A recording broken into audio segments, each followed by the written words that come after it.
Үзе сабыр, үзе ягымлы, үзе мөлаим һәм күп төрле һөнәр иясе.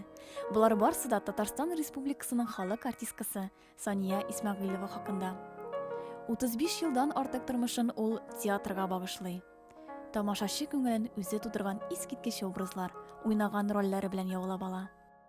Сания апаны мен 6 класста идем, 8 класста оқығанда біздің ауылға келгеннері, Юғары Әлке ауылына келгенері. Шушында «Сулған шешеклер» деген спектакльде Сара рөлін ойнады. Біз енді шашып, жылап, аның ойнауына сықланып, аның өләй енді Сара спектакльде шул хәтлі жәлләгәнек. Ол міне көңілге кіріп қалды, аны кімдер генә уйнасалар да, ул инде мәңгелек безнең күңелдә Сания апа булып калды. Сания апа бик тә таләпчән, бик тә тәртипле иде, нәфислек һәм матурлык бар янарда. Сания апа күп кырлы шәхес. Ул талантлы артист һәм аннан тыш ул әле пьесалар язу беләдә мауга. Менә минем кулымда аның архивыннан пьеса бар.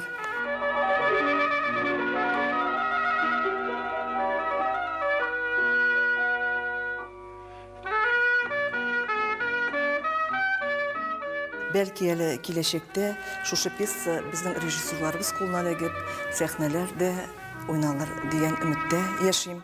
Шулай ук Сания апа шигырьләр язу белән дә мауга иде. Аның менә шушындый гомер агышлары дигән китабы да басылып чыкты.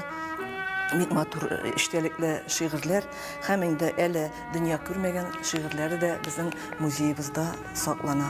Буларны да без алга табан әлбәттә саклап кына яткырмабыз. Киләчәктә шундый өметләр бар, китап буларак әле басылып чыгар аның шигырьләре. Һәм шулай ук инде менә күргәнегезчә ул төшергән рәсемнәр. Мин аны үз исән чакта без бик еш аралаштык, бик еш булды мин аларда озаклап сөйләшеп утыра идек. Һәм ул төшергән рәсемнәрне мин үз архивыма алдым. Шушындый матур рамаларга куйдым. Һәм инде менә берничә ел 8 март көннәрендә хатын-кызларыбыз бәйрәмендә шушы музейда күргәзмә оештырабыз. Шушы ул төшергән рәсемнәр бик матур итеп шушында урын ала.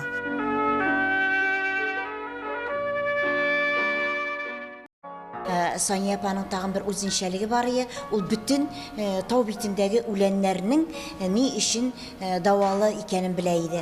Соңарак кына белдем мин Сания апаның искиткеч матур шигырьләр язганын.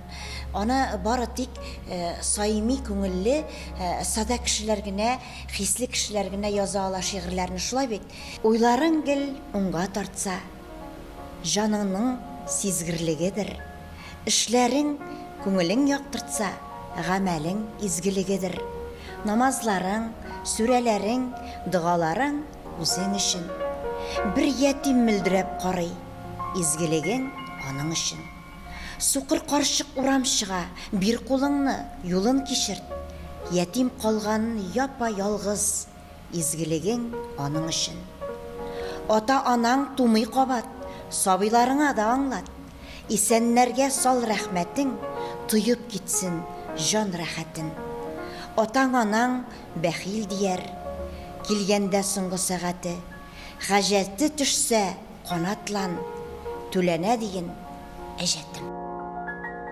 Бар яктан да бай шәхес була Сания Исмәгыйлова.